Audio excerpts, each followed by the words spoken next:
My channel science solutions by Alka Saxena.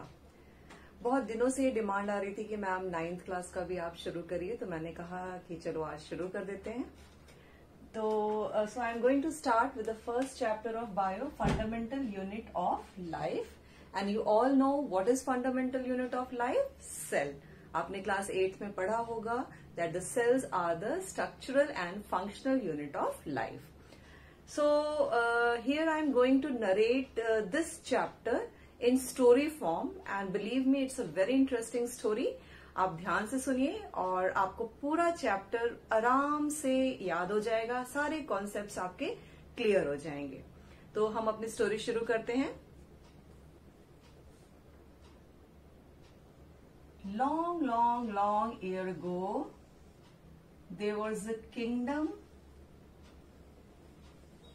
called Cell. What is the name of the kingdom? Cell. Okay. So basically हम यहाँ पे cell को एक kingdom के उसमें लेके चल रहे हैं, रूप में लेके चल रहे हैं. तो kingdom name was cell and it was discovered by Robert Hooke. तो हमारी किंगडम की डिस्कवरी किसने की थी? रॉबर्ट हुक ने. और ये जो किंगडम की बाउंड्री है इसको हम कहते हैं सेल मेम्ब्रेन. ओके. अब इस किंगडम के बीच में आते हैं. किंगडम में एक बहुत बड़ा सा राजा का पैलेस था and this palace was surrounded by a double membrane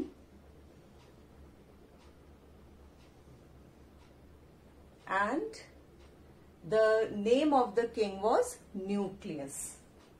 So this is Nucleus, and this is the nuclear membrane. Now inside the nucleus there was a very luxurious room जो king को बहुत पसंद था. क्यों पसंद था? क्योंकि वहां पे प्रोटीन्स बनाने वाले राइबोसोम्स का मैन्युफैक्चर होता था. याद रखिएगा, ये जो राइबोसोम्स थे वो प्रोटीन्स बनाते थे और प्रोटीन जो था वो किंग को बहुत पसंद था. तो यहाँ पे क्या बनते थे? ये इस जगह जो किंग का बहुत ही फेवरेट रूम था that is the nucleolus.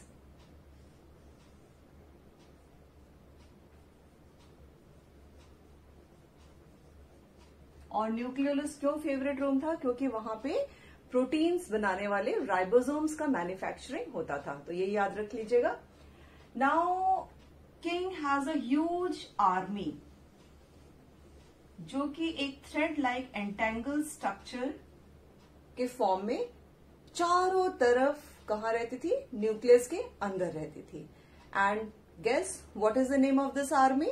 Very good, chromosomes.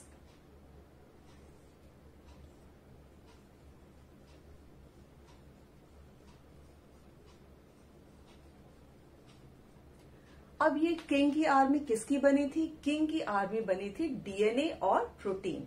Okay. So king की आर्मी किसकी बनी थी? DNA, that is deoxyribonucleic acid, and protein. और जो किंग की आर्मी थी वो छोटे छोटे रेजिमेंट्स में बटी थी और हर रेजिमेंट को के अंदर कुछ खास युद्ध कला में लड़ने का कुछ उनके पास एक्सपीरियंस था. तो ये जो छोटे छोटे रेजिमेंट्स में जो ये किंग की आर्मी बटी थी, तो ये छोटे छोटे रेजिमेंट्स को हम क्या कहते हैं? जीन्स.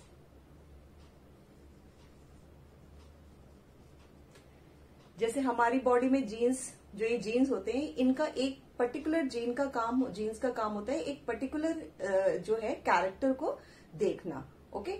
जैसे एक जो जीन्स होते हैं वो डिसाइड करते हैं कि आपकी आंखों का कलर क्या होना चाहिए. कुछ जो पेयर ऑफ जीन्स होते हैं वो डिसाइड करते हैं कि आपकी हाइट क्या होनी चाहिए. तो इसी तरह से जो किंग की आर्मी डीएनए और प्रोटीन से मिलकर बनी हुई थी और उसके छोटे छोटे रेजिमेंट्स को हम क्या कहते हैं? जीन्स. ओके. अब आगे बढ़ते हैं. जो न्यूक्लियस से होते हुए न्यूक्लियर मेम्ब्रेन से होते हुए इस तरह की सड़कें थी। ओके,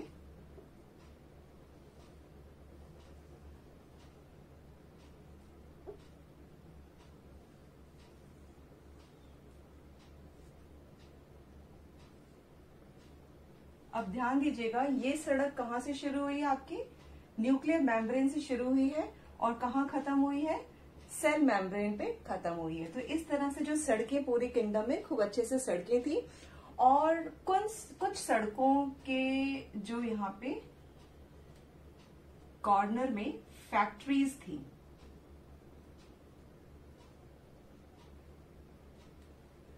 और गेस व्हाट, इन फैक्ट्रीज में क्या बनता था? ऑब्वियसली जो किंग का जो बहुत ही फेवरेट चीज, दैट इज, मैंने आपको बताया थी किंग की फेवरेट चीज क्या है? प्रोटीन्स। तो यहाँ पे जो फैक्ट्रीज हैं ये राइबोसोम्स, इन फैक्ट्रीज का नाम था राइबोसोम्स। पहले तो ये बात करते हैं, ये जो सड़कों का नाम है एंडोप्लाज्मिक रेक्टिक्यूलम।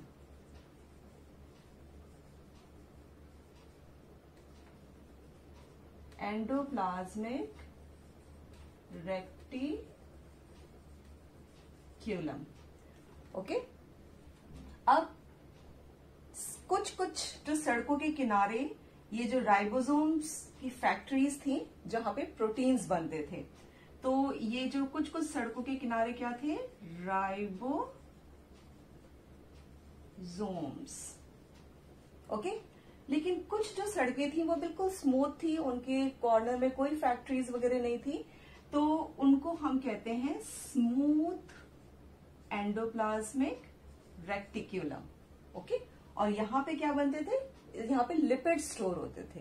तो याद रखिए, जो endoplasmic reticulum, they are just you can say highways, okay, which connect the nuclear membrane to the cell membrane. और कुछ जो एंडोप्लाज्मिक रेक्टिक्यूलम के जो कॉर्नर पे थे वो राइबोसोम्स सिचुएटेड होते हैं, और ये राइबोसोम्स क्या होते हैं? They are nothing but the protein factories. और जो कुछ राइबोसोम एंडोप्लाज्मिक रेक्टिक्यूलम बिल्कुल स्मूथ होते हैं, इनके ऊपर कोई राइबोसोम्स नहीं होते, तो इनका नाम क्या होता है? स्मूथ एंडोप्लाज्मिक रेक्टिक्यूलम, जहां पे लिपिड्स हमारे स्टोर होते हैं। तो ये जस्ट जो एंडोप्लाज्मिक रेक्टिक्यूलम है, ये आप देख लीजिए जैसे कि किंगडम का हाईवे। ओके, जो एक कहां पे पैलेस को कहां से जोड़ता था? सेल मेम्ब्रेन, यानी कि उसकी बाउंड्री से जोड़ता था। ओके, अब आगे बढ़ते हैं। इस किंगडम में कुछ जो थे वो पावर हाउस थे। पावर हाउस मीन्स कि जहां पे इलेक्ट्रिसिटी का उत्पादन होता है, जैसे आपने देखा होगा कि वो पावर हाउस होता है, और वो पावर जो होता है हमारे घर में आता है, तो हमारे घर में जितने भी गैजेट्स हैं वो काम करते हैं उस पावर की वजह से। एसी का चलना, फैन का चलना और वॉशिंग मशीन का चलना। तो इसी तरह से क्या था कि किंगडम में कुछ जो थे वो पावर हाउसेस थे। ये जो न्यूक्लियस है, it is a control house, क्योंकि ये पूरे सेल की एक्टिविटीज कंट्रोल करता है। Okay, and this structure, that is again double membrane structure, which is known as the powerhouse of the cell, because here the power is being generated and power is being stored in a form of ATP molecule. याद रखिएगा, ATP molecule। तो ये हमारा structure क्या है? Mitochondria.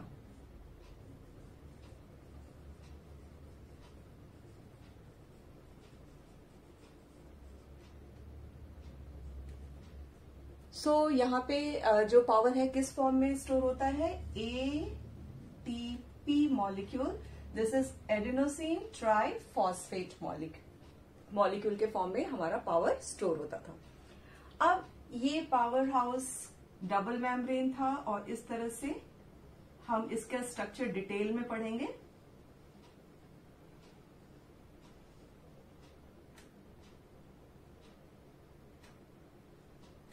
एक बात याद रखिएगा, इस पावर हाउस की हिफाजत के लिए जो किंग ने था, कुछ उसके खुद को उसकी खुद की आर्मी रखने की इजाजत थी। तो that is why this powerhouse is also known as semi autonomous body. मतलब इसको खुद के कुछ अधिकार प्राप्त थे। अब ये खुद के अधिकार किस फॉर्म में प्राप्त थे? इसके पास खुद की आर्मी थी और वो उस आर्मी का नाम क्या है हमारा? DNA and ribosomes.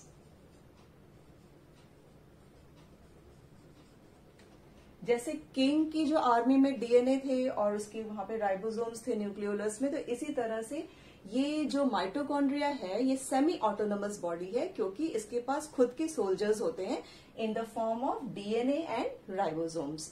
ओके, तो याद रखिएगा mitochondria is a semi autonomous body. Now एक और ऑर्गेनेल की बात करते हैं, important. These are the plastids and green color plastids are known as chloroplast. तो this is the structure of chloroplast. यहाँ पे बेसिकली क्या होता था? यहाँ पे जो you can say the kitchen of the kingdom, यहाँ पे जो है फूड प्रोडक्शन का काम होता है। That's why this is chloroplast.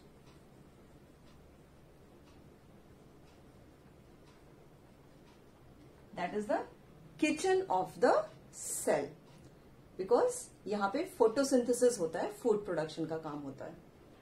अब कुछ जो थे इसके अंदर छोटे छोटे लाइसोसोम्स थे। These are the lysosomes.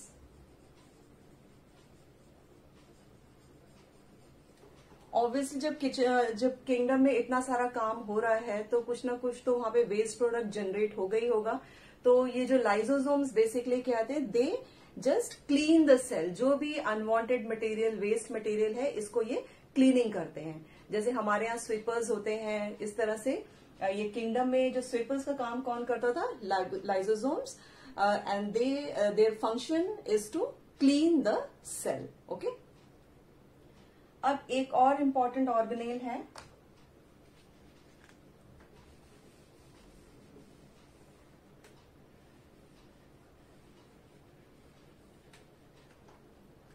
That is the Golgi bodies. इस तरह से ट्यूब के फॉर्म में cisternae and tubules they contain.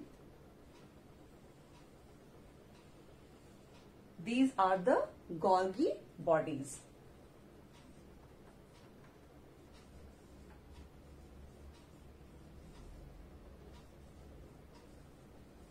Now ये गोल्जी बॉडीज का क्या काम है? गोल्जी बॉडीज मेनली जो यहाँ पे जो मैंने बताया था एंडोप्लाज्मिक रेक्टिक्यूलम, यहाँ पे जो रॉ प्रोटीन मैन्युफैक्चर होता है। ओके, राइबोसोम सिचुएटेड होते हैं। यहाँ पे क्या होता है कि रॉ प्रोटीन्स मैन्युफैक्चर होता था, और ये रॉ प्रोटीन्स ये अंदर इसके जो ल्यूमन से होते होते होते थे स्मॉल स्मॉल वेसिकल के फॉर्म में ये कहाँ पे चला जाता है? गोल्गी बॉडीज के पास चला जाता है। Golgi bodies are just act as a movers and packers. Okay, इनका काम क्या है कि जो रॉ प्रोटीन है उसको इकट्ठा करना, उसको कलेक्ट करना, उसको स्टोर करना, एंड देन उसके बाद मॉडिफाई करना उसको। अब प्रोटीन से हमारा एंजाइम भी बन सकता है, प्रोटीन से हार्मोन्स भी बन सकते हैं, और प्रोटीन से बहुत सारे प्रोडक्ट्स बन सकते हैं। तो ये सेम इसी तरह हुआ कि जैसे आलू, जैसे पोटैटो होता है, उसका मैन्युफैक्चर किसान करता है, फिर उस पोटैटो से हम we can make number of products. हम उससे चिप्स बना सकते हैं, हम उससे पापड़ बना सकते हैं, और बहुत उससे भुजिया बना सकते हैं। तो उस पोटैटो से हम बहुत सारी चीजें बना सकते हैं। इसी तरह से इस प्रोटीन का मैन्युफैक्चर जो कि एंडोप्लाज्मिक रेक्टिकुलम में होता है, उससे ये पैक होके कहाँ पे पहुंचता था? गोल्जी बॉडीज के पास पहुंचता है। और गोल्जी बॉडीज इसको क्या करते हैं? स्टोर करते हैं, मॉडिफाई करते हैं, फिर उसको पैक करते हैं, प्रोसेस करते हैं, और उसके बाद क्या होता है? उससे नंबर ऑफ डिफरेंट प्रोडक्ट्स बनाते हैं। कुछ प्रोटीन्स के हार्मोन्स बन जाते हैं, कुछ प्रोटीन के एंजाइम्स बन जाते हैं। तो इस तरह से मेनली इसका गोल्जी बॉडीज का क्या काम है? पैकिंग, मॉडिफाइंग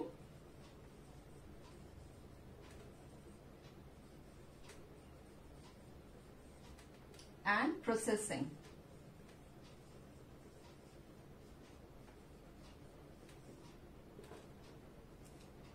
फिर इस किंगडम में कुछ हमारे खाली स्पेसेस होते थे,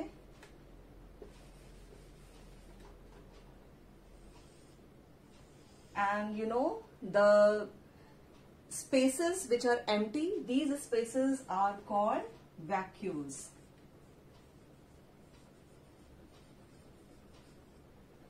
Now, although they appear to be empty, but empty नहीं होते हैं, because they contain in themselves either some waste material or some useful material. Okay, कुछ इसके अंदर यूजफुल मटेरियल भी होते हैं, जैसे सॉल्ट सॉल्यूशन है हमारा, और डिफरेंट इलेक्ट्रोलाइट्स इसके अंदर प्रेजेंट होते हैं, जिसको इसके जो कंटेंट होता है उसको हम कहते हैं सेल सैप. ओके, और कुछ वेस्ट प्रोडक्ट भी इसमें स्टोर होते हैं, टॉक्सिक मटेरियल भी इसमें स्टोर होते हैं जो सेल के लिए वेस्ट होते हैं. सो बेसिकली इसका काम क्या था कि ये कुछ प्रोडक्ट को स्टोर करके अपने अंदर रखता है, जो कि हार्मफुल भी है और यूजफुल भी है. तो I think I had completed the introduction of this chapter. Now in the next video we will take one organelle, and we will one by one we will take the organelle and we will discuss it in detail. So I hope you will like this. So thank you very much.